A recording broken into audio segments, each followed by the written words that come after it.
Amigo, é só me chamar, fecha os olhos, vou te encontrar. Onde estiver te ouvirei, eu oro pra que você tenha unção, tenha força. Boa noite. Boa noite. Boa noite. Vocês vão ouvir aqui um padre gringo, descendente de italiano, lá do Rio Grande do Sul, falar para vocês nessa noite. Podem sentar. Eu nasci numa cidade pequena, numa pequena cidade chamada Paraí, tem 7.000 habitantes, hoje, porque cresceu muito nos últimos tempos. E lá saiu mais de 40 padres e mais de 130 irmãs religiosas. Até o jornal, essa semana mesmo, o jornal de Caxias, da cidade onde eu moro, que é uma cidade grande, de 600.000 habitantes, fez uma reportagem sobre a cidade onde eu nasci como fonte vocacional. E eu nasci lá, desde pequeno, fui orientado para a religião. E eu gostaria de, antes de pregar, de refletir, na verdade, com vocês, gostaria de cantar algumas canções, porque eu sou liberado pelo bispo para evangelizar com a música. Nós temos um trabalho de comunicação com a música, com rádio, com televisão. Na verdade, nós temos um programa de TV na Rede Evangelizar, Rede Católica da Igreja, ligada ao Padre Reginaldo. E logo mais vocês poderão assistir, porque quase em todas as capitais já está em canal aberto. E nós fazemos shows, palestras, enfim, o meu trabalho não é em paróquia, mas eu tenho um trabalho lá em Caxias toda semana. Estou 2 dias por semana em Caxias e depois a gente viaja em muitos lugares e comunica a palavra. Por isso eu gostaria, tenho 2 músicos aqui que vieram comigo, o Leonardo Velho Soares e o Eduardo, e eu gostaria de iniciar com essa canção. De todas as canções que eu gravei nos 5 CDs, tem umas 3 que não são minhas. Uma é essa aqui, De Lá do Interior.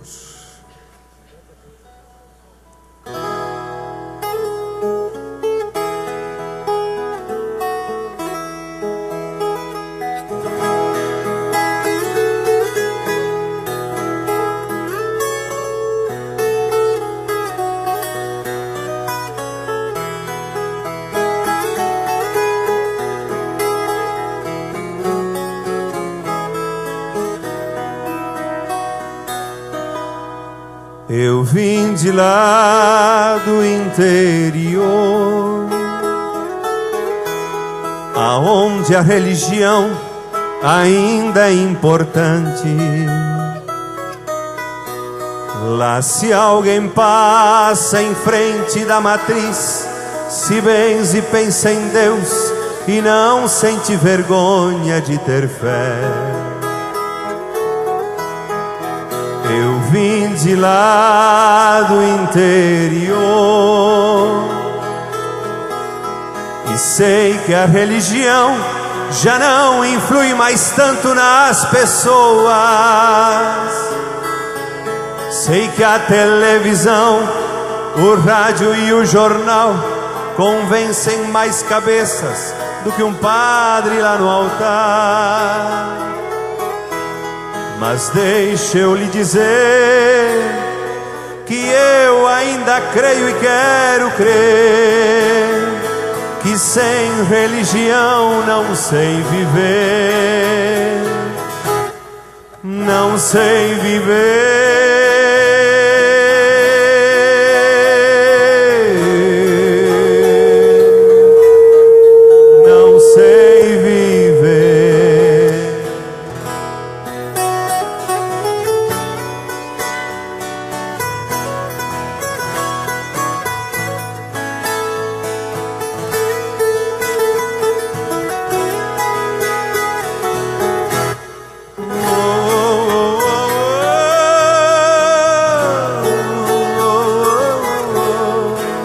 sabe?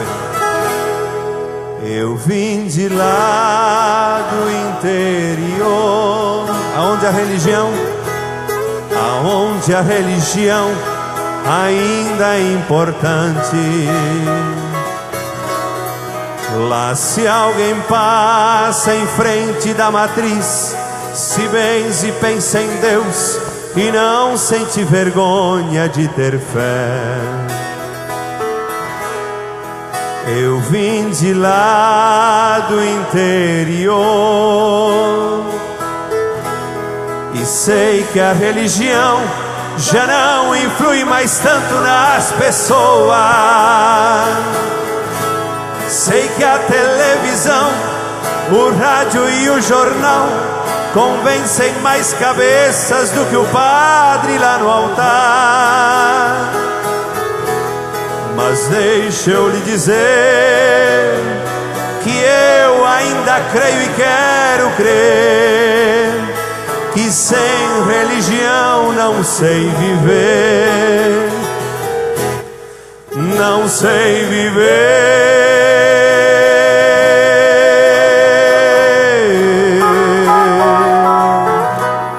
Não sei viver. Vocês. Não sei viver.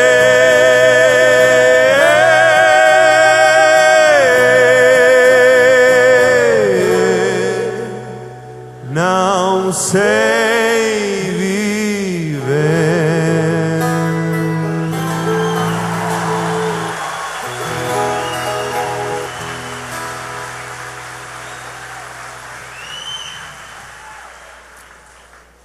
Vocês perceberam a encenação aqui de Marta e Maria? Tem muitas pessoas cansadas hoje, não aqui, na nossa sociedade e também aqui. Estão cansadas com o ritmo da vida. A vida está agitada demais. E tem muita gente que não sabe aonde quer chegar. E não sabe por que corre tanto. É a agitação de Marta. A agitação de Marta que a Bíblia quer trazer não é uma agitação simples de alguém que só naquele dia estava ocupada com muita coisa e sem tempo para escuta. A agitação de Marta é a agitação do coração humano que não consegue parar e descansar. Por isso o rapaz que queria escapar de sua sombra iniciou a correr. E quanto mais ele corria, mais a sombra o acompanhava. E correu tanto até esgotar as forças e morrer. Ele não percebeu que se ele tivesse se guardado na sombra da árvore, poderia ter respirado. Tem muita gente correndo demais. Eu fiz uma canção que está no nosso novo CD, nas Paulinas. O título é o lema, o tema do CD, Quando Te Encontrei. Diz assim, ó.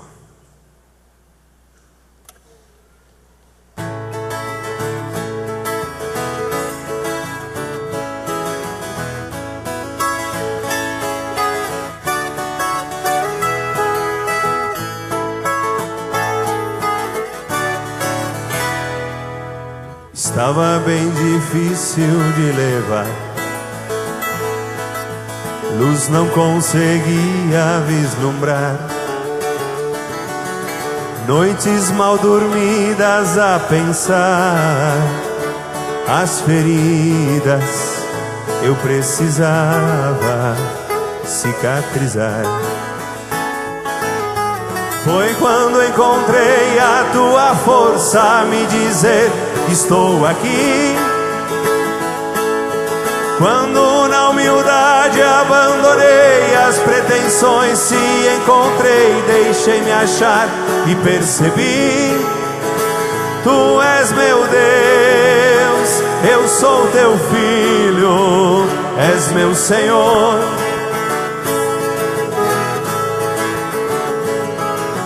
mergulhado em lama eu te encontrei. Nas palmas. Amor maravilhoso experimentei, e fraco mais que forte me tornei. Tua graça eu deixei agir em mim. Foi quando encontrei a tua força a me dizer: estou aqui. Quando na humildade abandonei as pretensões, te encontrei, deixei-me achar e percebi: tu és meu Deus, eu sou teu filho, és meu Senhor. Foi quando encontrei a tua força a me dizer: estou aqui. Quando na humildade abandonei as pretensões, te encontrei, deixei-me achar e percebi: tu és meu Deus, eu sou teu filho, és meu Senhor.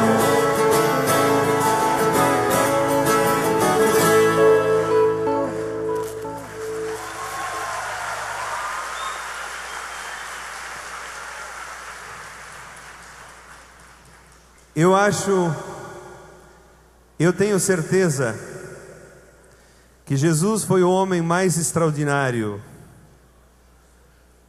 que apareceu na face da terra. E não é só pelo fato de logo nós vermos Ele como Deus, não é só pelo fato de nós vermos Ele logo como Deus, não é. Tem um autor, um teólogo, que escreveu um livro grosso assim: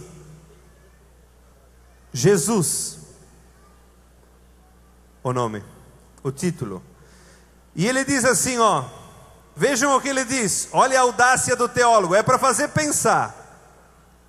Na hipótese, vejam o que ele diz, na hipótese de que o tivessem inventaram o personagem mais fantástico possível. Veja que argumento interessante para aqueles que dizem: não, tem muitos críticos em relação a Jesus, só que a teologia diz o seguinte: uma coisa que é certa é que ele existiu mesmo. Mas veja que esse autor contesta o argumento de muitos que dizem: não, foi uma invenção. Mesmo que o tivessem inventado, valeria a pena olhar para ele e aprender dele. Isso é um argumento também para jovens de universidade que não querem crer.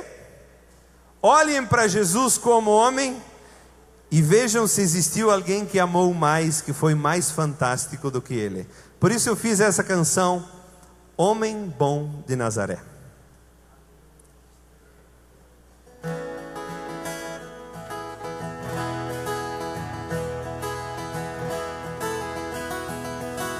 Naquele homem bom de Nazaré,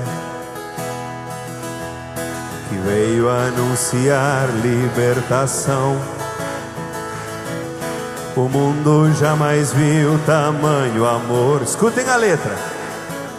Preenche a calma e cura o coração. Aldeias e cidades visitou, foi mestre e se pôs a ensinar. Um novo povo em torno congregou, formou escola para anunciar.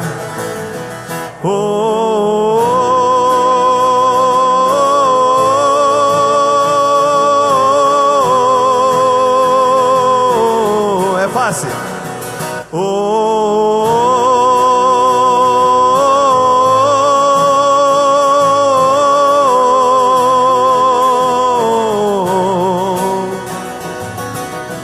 Que o mundo veio iluminar.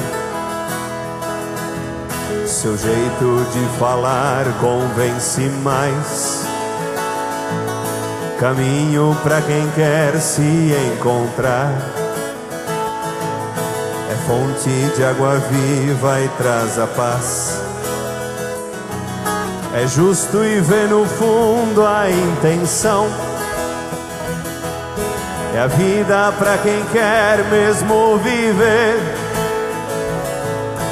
Ele oferece seu perdão. E a quem tem humildade faz crescer.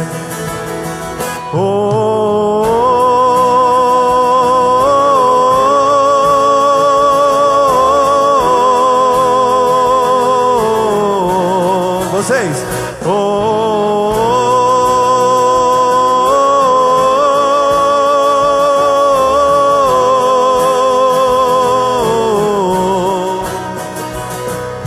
É o bom pastor que cuida e faz andar. Se a ovelha se feriu ou machucou, encontra nele um ombro a carregar, um colo que a ternura preparou. Palavras vão tentando definir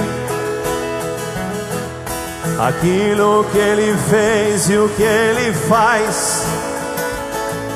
Jesus não se consegue traduzir. Encontra quem o segue sempre mais. Vamos ver.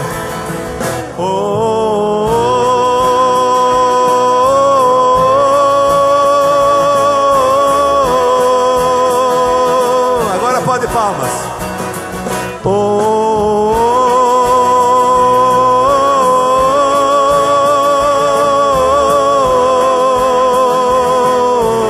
Vocês.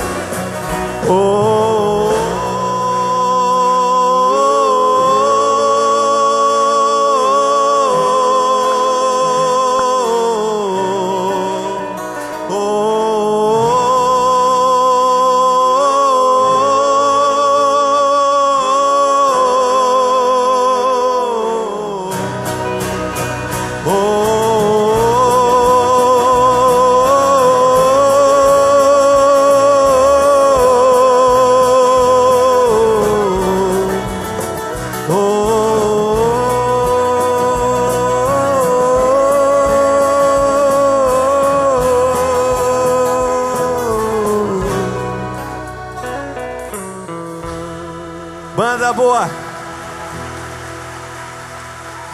Legal. E agora, o padre me deu até as 9h10, é pouco, né? Eu queria falar bastante. E agora? Não canto mais? Chega de cantar? Só para introduzir o tema, tá? Desejando te amar. Escutem a letra. Foi desejando o infinito que eu aprendi a sonhar, imaginando as alturas que eu decidi te querer. Foi descobrindo as pessoas que eu pretendi te encontrar. E foi amando a vida que eu descobri onde estás. Escuta aqui, ó. Foi a saudade do lar de onde vim que me inspirou te buscar.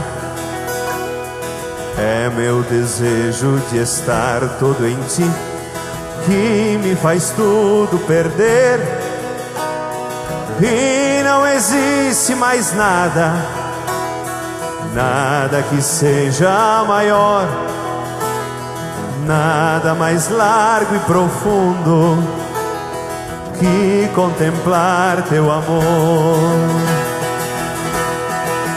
Tu estás onde os olhos não veem, onde as mãos não conseguem tocar nem prender, onde os pés não conseguem trilhar, nem a mente explicar o mistério que és. Só o amor sabe onde tu estás, onde habitas só vai te encontrar quem se entrega sem ter pretensões e te busca com o coração. Tu estás onde os olhos não veem, onde as mãos não conseguem tocar nem prender, onde os pés não conseguem trilhar, nem a mente explicar o mistério que és. Só o amor sabe onde tu estás, onde habitas só vai te encontrar quem se entrega sem ter pretensões e te busca com o coração.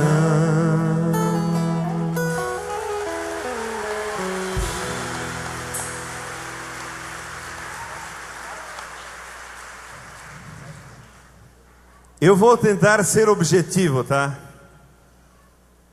Mas eu queria fazê-los pensar Deus. Deus a partir do amor. Vejam o que isso implica. Nós dizemos que Deus é amor, e a revelação bíblica nos diz isso. O meu lema de ordenação é: Deus é amor, quem permanece no amor permanece em Deus, Deus permanece nele. A primeira carta de João 4:16. Nós temos a compreensão desde criança de que esse Deus fez o mundo perfeito. E o que foi que o estragou? O pecado. Vejam o seguinte: pode o perfeito tornar-se imperfeito?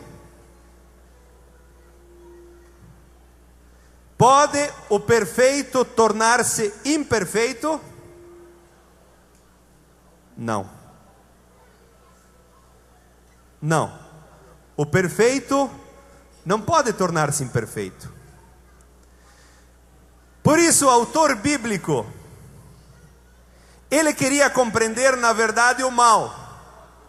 E ele diz assim: nós sabemos que Deus é onipotente, que Ele cria o mundo, e cria um mundo bom. Então como é que aconteceu o mal? Ele diz: o primeiro homem e a primeira mulher pecaram. Mas é a explicação do autor bíblico, e depois vem pela doutrina da igreja. Só que hoje a teologia já pensa diferente. Vejam o seguinte, o que eu estou dizendo. Porque eu de criança me perguntava: como é que o pecado de Adão e Eva pode afetar a todos nós? Que absurdo é esse?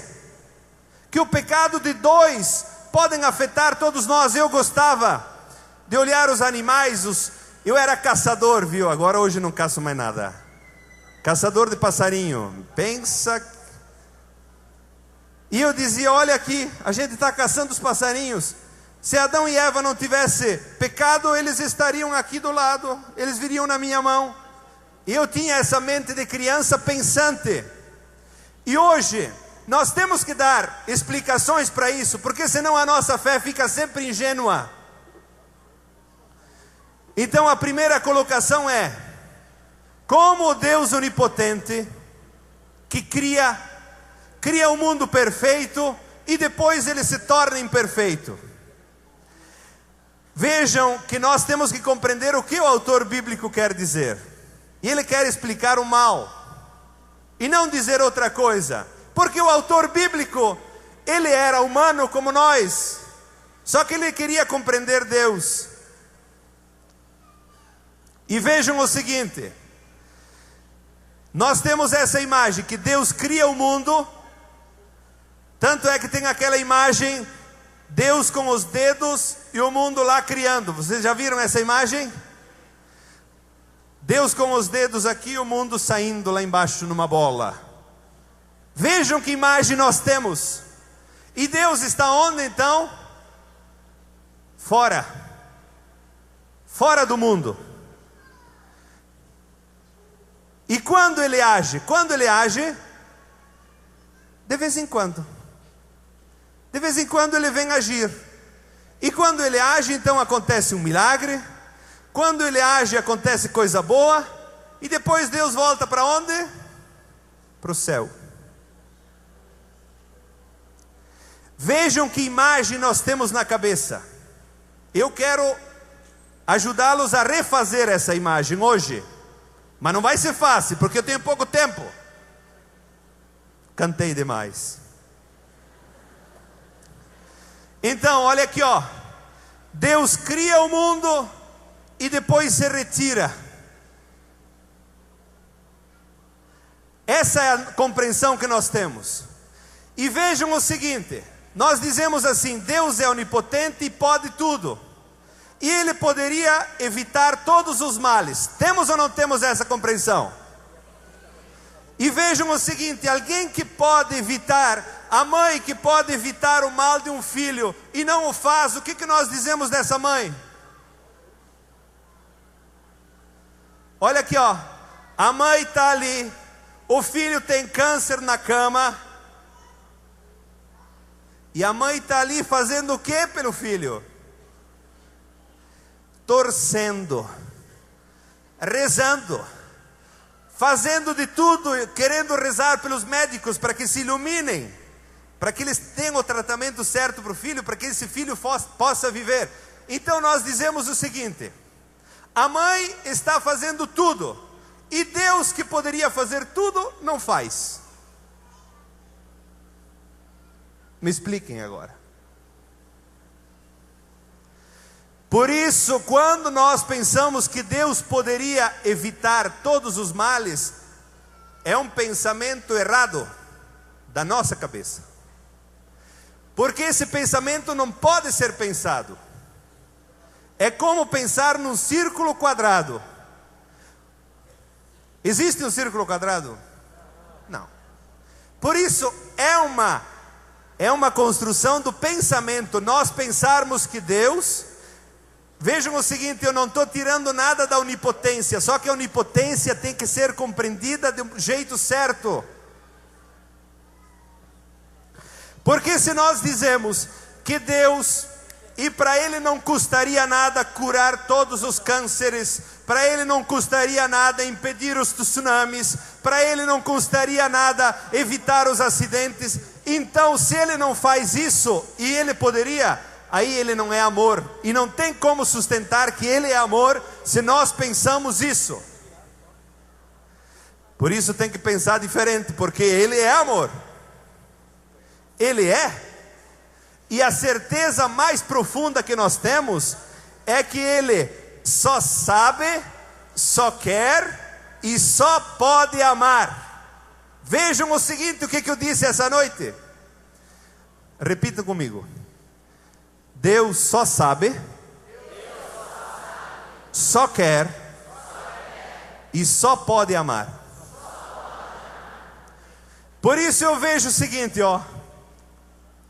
Quando Deus olha para nós, a humanidade sofrida, Ele está ali sofrendo as dores conosco. Só que Ele criou o mundo, e o mundo é finito, ilimitado. Vejam o seguinte, essas duas palavras guardem na cabeça e nunca mais esqueçam. Sobremaneira os jovens que precisam explicar de uma forma nova a Deus. Porque senhores, muitas vezes a pessoa de 70, 80 anos, ela nunca ouviu isso, ela não vai mudar e não precisa. Mas os jovens precisarão dar uma nova explicação de Deus. Por isso aqui, ó, o mundo é finito e é limitado. Por isso, quando nós pensamos lá com o autor bíblico que o mundo era perfeito, não é verdade. Porque o mundo, ele mesmo, o mundo, a criação, cria choques. Para um chove, E a chuva pode trazer uma ladeira que faz uma casa descer e morre crianças. Quem é a culpa disso? É de Deus que mandou chuva? Só me faltava vocês pensarem assim. Mas tem gente que pensa ainda. Tem gente que pensa.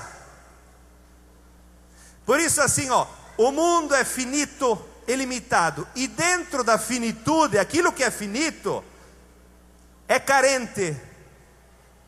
Ele se bate com outras coisas e choca e cria sofrimentos. A gente sabe, a doença é o quê? Tem pessoas que vêm falar com o padre: padre, o que está acontecendo? Parece que Deus não me olha mais agora, a minha família não está bem, tem uma pessoa com câncer. O que ela está me dizendo? Ela está me dizendo que Deus poderia ter evitado aquele câncer. Olha que absurdo! O que faz um câncer? O que é a composição do ser humano? O que são os vírus, as bactérias que estão no mundo? Por isso, nós podemos pensar o seguinte: quando existe sofrimento no mundo, todo ele foi produzido dentro do mundo. Dentro e não fora.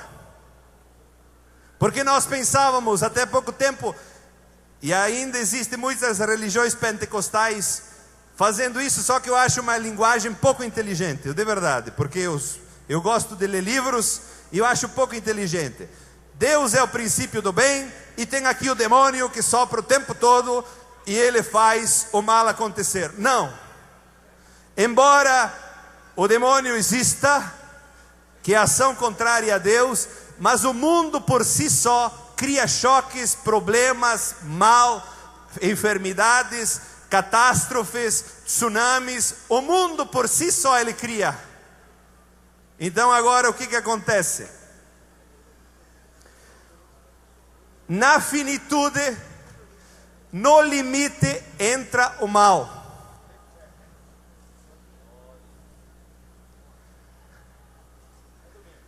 E se Deus só sabe, só quer e só pode amar, nós compreendemos que Deus está, vejam o seguinte: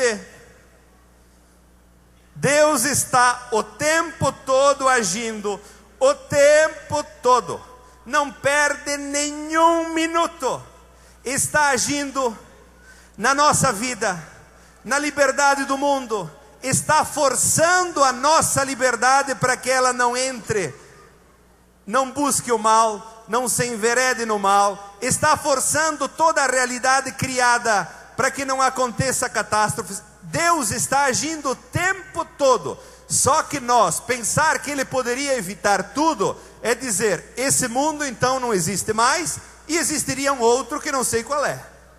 Porque o fato é que esse mundo, enquanto finito e limitado, criado por Deus, sempre nele vai haver males, vai haver choques, e a nossa ação junto com a de Deus, a nossa ação junto com a de Deus é para fazer o máximo possível para evitar esses males.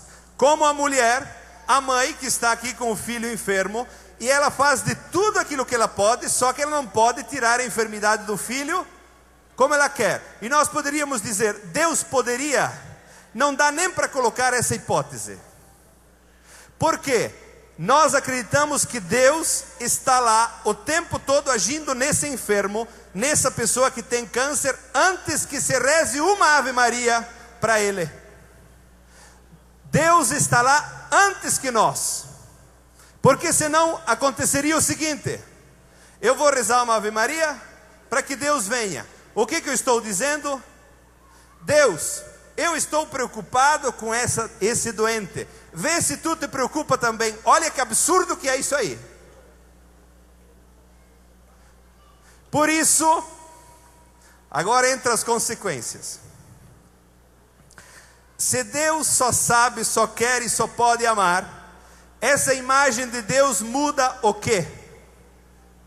Primeira coisa, Deus não castiga e nunca castigou ninguém.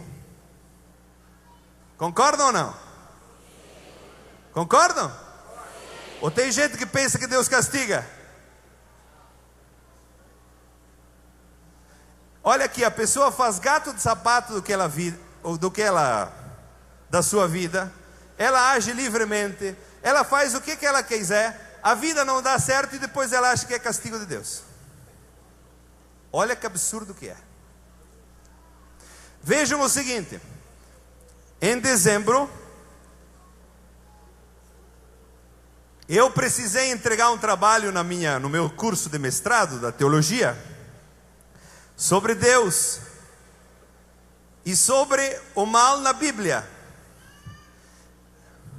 Na Bíblia tem infinitas passagens, aonde Deus mata, onde Deus destrói, onde Deus esfacela o inimigo. Tem um monte de passagens na Bíblia que dizem isso. Por isso daria para escrever um livro grosso assim, mostrando que Deus mata. Só que depois veio Jesus, e Jesus mudou tudo. Por isso que nós precisamos ler toda a Bíblia a partir de Jesus e tirar essas passagens e encontrar o significado que elas têm. Porque senão o que acontece? Eu, em nome de Deus, posso ser terrorista, como tem muitos que são, e colocam no inferno o inimigo, machucam o inimigo, matam o inimigo. Em nome de quem? De Deus. Vejam o que é o islamismo, o ISIS. Eles vão e cortam a cabeça dos cristãos, e eles rezam assim, Al-Kabar, que é o nome de Deus para eles. E vejam vocês, a gente diz o seguinte: não, é que eles estão atrasados. Estão mesmo, não raciocinam. Mas só que a Bíblia, que tem 3.000 anos, quanta história passou de pessoas que compreendiam que Deus castigava. Por isso, uma coisa que nós precisamos tirar da mente é exatamente isso: Deus não castiga, nunca castigou, e nunca castigará, e nunca matou ninguém. Por isso que o Papa está dizendo a todo vapor: Deus é misericórdia. Só que aqui, nós temos que cuidar quando a gente diz ainda que Deus castiga, porque eu estou blasfemando. Essa é a primeira coisa. A segunda coisa que muda é que a gente diz assim: Deus permite o mal. Para mim isso aí é uma facada no coração. Verdade. Quando alguém me diz que Deus permitiu o mal quando Ele poderia evitar, para mim é dizer, me dá um tapa que é melhor. Porque permitir seria o mesmo que dizer, Deus poderia ter evitado aquele acidente lá na Boate Kiss, lá no Rio Grande do Sul, onde 242 jovens morreram, e tinha gente boa, e eram jovens com ideais, estudantes. E alguém diz, alguém pode dizer assim, lá tinha muito pecado, vai para o inferno você.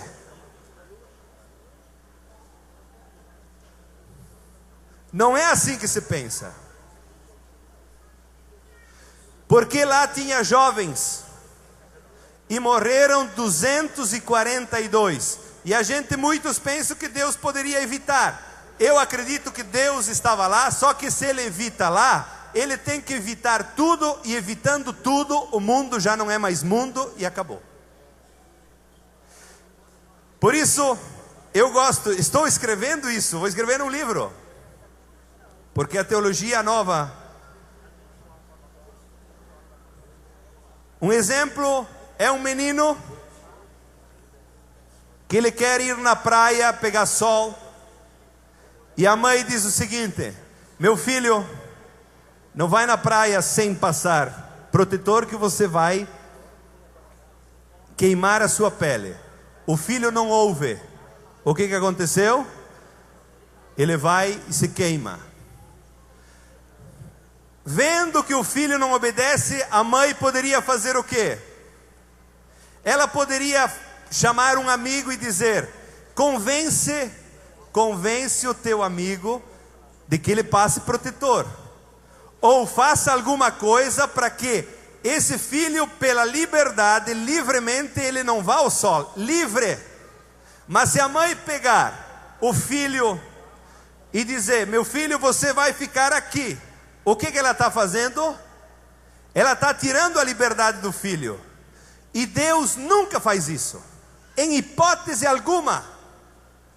Por isso, impedi-lo que ele vá ao sol seria tirar a liberdade, e Deus não faz. Por isso que não é que ele permite, Deus faz de tudo e mais um pouco para forçar a realidade, para que ela encontre o bem, para que nós encontremos a verdade. Deus está empenhado o tempo todo, só que ele não me pega pela mão e diz: vem aqui que eu te coloco aqui. Não, Deus não faz isso. Por isso, para mim, o permite devia ser eliminado da cabeça, porque Deus sofre conosco a impotência do amor. Diante desse caso, Ele faz tudo, Ele diz tudo, Ele força a realidade para que esse rapaz não vá ao sol, mas ele vai e se queima.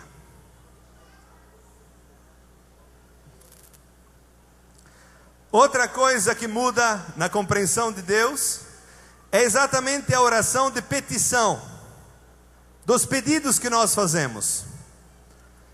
Eu estou convencido que nós deveríamos mudar, mas isso vai demorar muito. O que a gente diz? Para vocês compreenderem.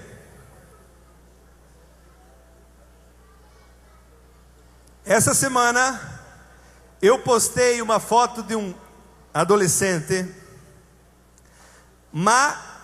magérrimo, osso puro, sentado. Era um rapaz da Síria que não tinha comida. Eu postei essa foto, deu 2.000 e não sei quantas curtidas, mas deu um monte de comentários dizendo assim: que Deus tenha piedade e ajude esse povo. É uma oração boa? Pela intenção mas só que eu estou dizendo: Deus, te preocupa também por eles, por favor. Só que eu sei que porque Deus ama e só sabe e só quer amar, Ele já está preocupado com eles, Ele já está sofrendo a dor deles, Ele já está fazendo e querendo com que nós, humanidade, despertemos para esse problema radical da guerra que vitima pessoas, que deixa pessoas morrendo de fome. Deus está nos forçando com a sua palavra, com o seu amor, para que nós descubramos isso. Mas se eu peço na minha oração que Deus ajude, eu estou dizendo: mas que Deus é esse que não ajuda? Como Ele não ajuda? Ele está lá, Ele está antes do que nós, preocupado com eles. Por isso, a oração de petição, quando nós pedimos: Deus Pai, vem me ajuda a fazer isso, ou Deus Pai, vem ajuda esse doente que está aqui na cama. A compreensão nova devia ser o seguinte: Deus, eu sei que Tu está preocupado com esse doente, eu acredito no Teu amor, por isso eu quero rezar para que esse doente acolha a graça que Tu já está querendo dar. Vejam como muda a compreensão.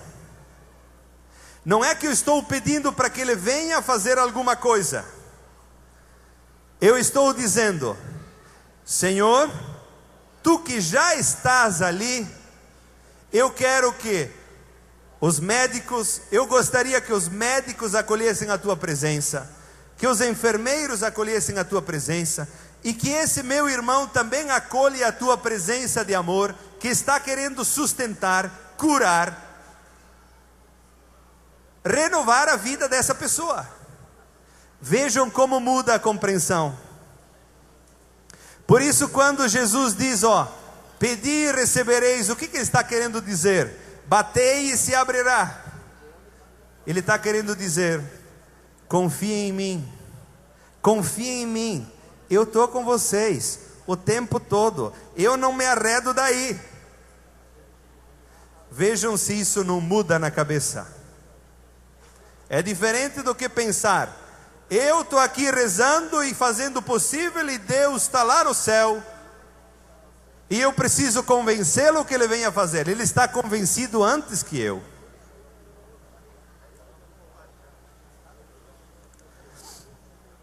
A outra compreensão que muda é o seguinte: nós dizemos que Deus se mostra e se esconde.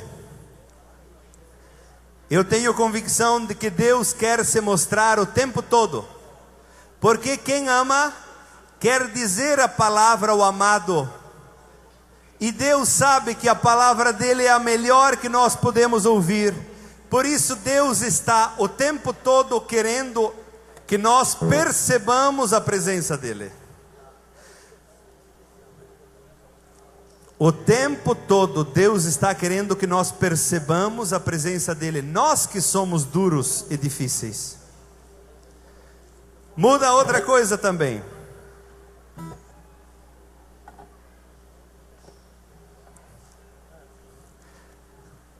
Nós dizemos assim, que o tempo de Deus é diferente do nosso tempo. É ou não é? Vejam o que significa isso.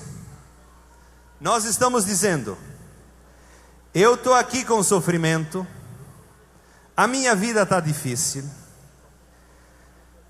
eu não estou conseguindo resolver esse problema, mas Deus na hora certa vai me dar a graça. Por isso Ele demora, me deixa sofrer, me deixa padecer, e eu, na hora certa, vou receber a graça. Vejam como muda. Se nós pensássemos assim: Deus está ali querendo me dar a graça o tempo todo, porque nós dizemos na teologia que a graça é kairos. Kairos significa graça agora. Por isso, se nós dizemos que a graça de Deus é kairos, é agora, e não semana que vem e nem o ano que vem. É agora. Eu não posso logo entrar em contradição. Eu digo, a graça é kairos, é agora, mas Deus espera, por isso Ele me deixa sofrer. Não. Se nós percebêssemos que Deus quer me dar toda a graça, mas nós que precisamos fazer os nossos processos, nós não compreendemos a vida direito, nós não compreendemos a nós mesmos direito, e embora Deus esteja agora querendo me dar a graça, o problema não se resolve porque eu ainda não fiz os meus passos.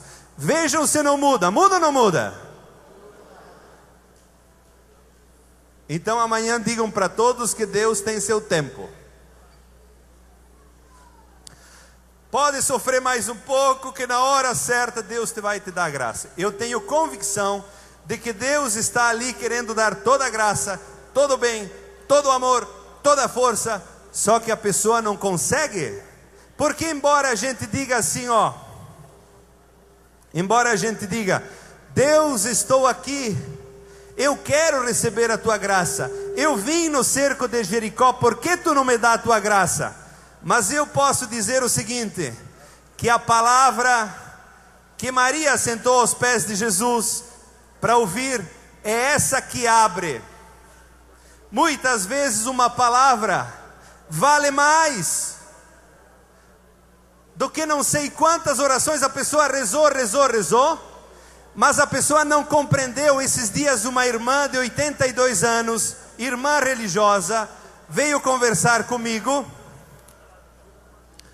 e ela disse: padre, eu tenho muito essa questão do pecado, eu sonho de noite, eu vivo mal.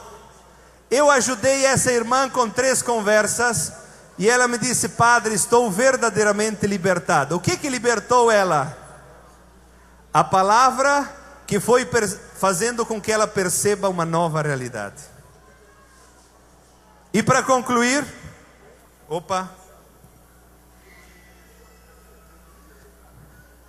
nós dizemos que o mundo é livre, mas que tem a hora da morte. Quando chega a hora, veio sobre mim a tampa, morri. Esses dias, um senhor foi para o médico. Ele tinha câncer. Ele fumava e bebia. O médico disse assim, ó: se você não parar de fumar e de beber, você vai morrer logo. Ele foi para casa e disse para a família: eu vou viver até que Deus quer. E continuou fumando e bebendo. O que Deus quis então? Que ele morresse logo. E ele morreu. Mas foi Deus que quis? Como pensar isso? Por isso, o Deus que nos dá a liberdade o tempo todo, o Deus que nos liberta e nos ama o tempo todo, também não tira a liberdade no fim. Deus está o tempo todo nos amando. Eu gostaria de refletir mais sobre isso, mas infelizmente não dá.